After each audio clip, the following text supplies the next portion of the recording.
My name's Tom Albinson. I am thrilled to be here with you guys. I love the work of Arrive Ministries, and they're in a hard place right now, as has been shared, and I really hope we can all help them keep going, especially through the next 120 days. This is such an important ministry. And we consider ourselves brothers or sisters, I don't know, organizationally. So we're all about the same kingdom. I want to read something from Scripture, and then I want to show a quick video clip, and then I'm going to run you through a quick little diagram, and then I'm going to sit down. Well, that's helpful. Where is it? There, now you're better. It's in the box. There it is. Stay away from the box. I didn't know where it was. Sorry. Wasn't that helpful? Thank you. Some wandered in desert wastelands, finding no way to a city where they could settle. They were hungry and thirsty, and their lives ebbed away. Then they cried out to the Lord in their trouble, and He delivered them from their distress. He led them by a straight way to a city where they could settle. That's in Psalm 107. It's a great psalm to pray. We're going to talk a little bit about things that Pastor Gutierrez already touched on.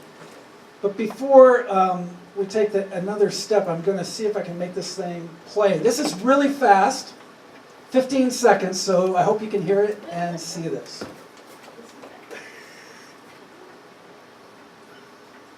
And which button?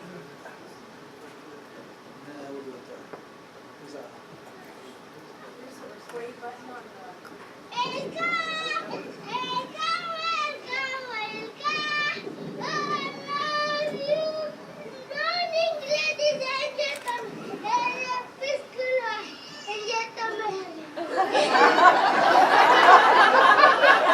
Okay, so that is in a refugee camp in Malawi. It's down underneath Tanzania, kind of sandwiched in between parts of Mozambique. And there's a refugee camp there with about 25,000 people. And I was walking through it one day, and I heard this little girl clear her throat behind me. And I don't really remember why I hit my play button on my camera, but I did as I turned around, and that's what I saw. And she made my day. And if I have a bad day, every now and then I'll just go find that on my Vimeo feed and play it again. Because it feels good to be welcomed.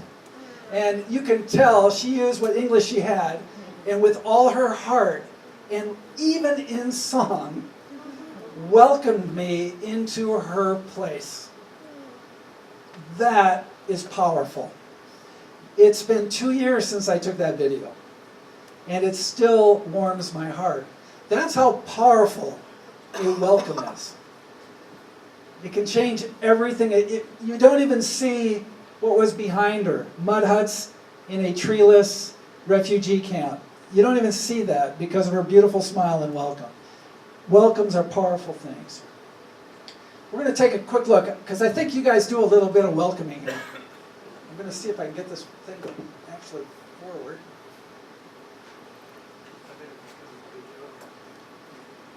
There we go. Okay, whoop, let's go. There we go. I'm in front again. Here we go. I'm going to stand over here. So we're going to take a look at just really fast a basic thing we call the continuum of recovery, or the continuum of response to a humanitarian disaster. Some of this stuff is really familiar. I think where we're going to go might be a little bit new, and it might even be helpful to you. I hope so. On this continuum here, the green line at the top is just somebody's going along in their daily life, and everything's going well, when suddenly the bottom drops out. Some kind of humanitarian disaster happens. Refugees are running from man-made disasters. It's war, persecution, oppression, it's failed states, stuff like that. That's what refugees are running from. So these are man-made humanitarian disasters. The bottom drops out, and this is where the humanitarian world, hopefully, rushes in, and they do 5 basic things, which we call emergency response. They do 5 things. They basically, first and foremost, try to get security for those people. Then they try to get food, water, shelter, and medical care. That is what the world rushes in to do. And if they succeed in delivering those 5 things, the situation has been stabilized. If they fail, people die. But once you've been stabilized in a humanitarian disaster, that does not mean anybody has recovered. And that's really, really important to understand.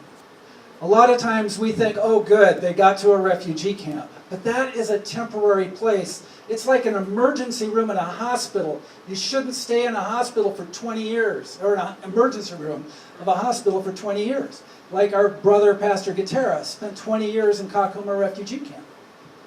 Shouldn't do that. And that's just stabilization. The question is, how do people recover? One of the hats I get to wear puts me in the United Nations offices in Geneva a couple times in a year usually. And I was able to hear the High Commissioner for Refugees once say that, you know what?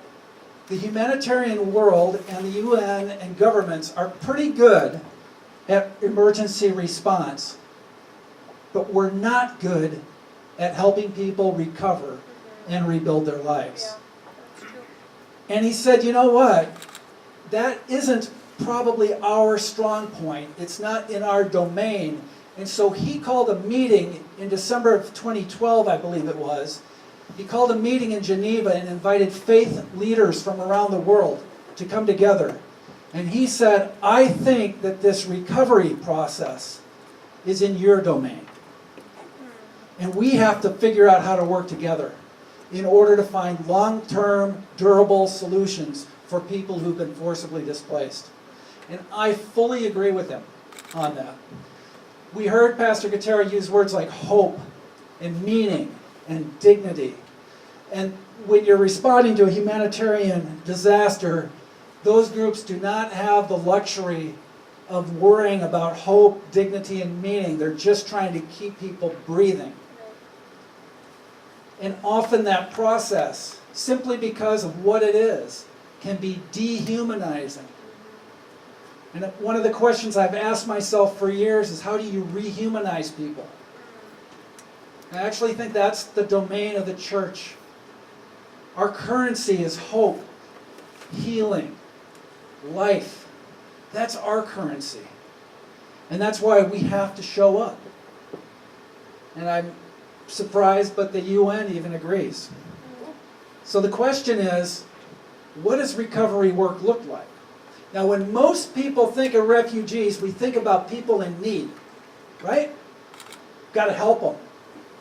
And there is truth to that. Refugees are people in need, but if we only identify them as people in need, we will never help them recover, because they're more than people in need. Refugees are a very important part of the solution to their own challenges. They have great resources, as Pastor Gutierrez already told us. They've got capacities that they cannot use. They've got training, they've got experience, they've got perspectives. They have a lot to give. But quite often in this experience of being displaced, they're shut down, not given opportunity to be part of the solution, and everybody views them only as a burden. So as we respond to refugees, we have to remember not to think of them as only people who look at the red line, but people who look at them on the green line of recovery. There's 5, it's nice to have 5 and 5, right? There's 5 basic keys, I think, to what recovery looks like. And I've been working with refugees since 1980.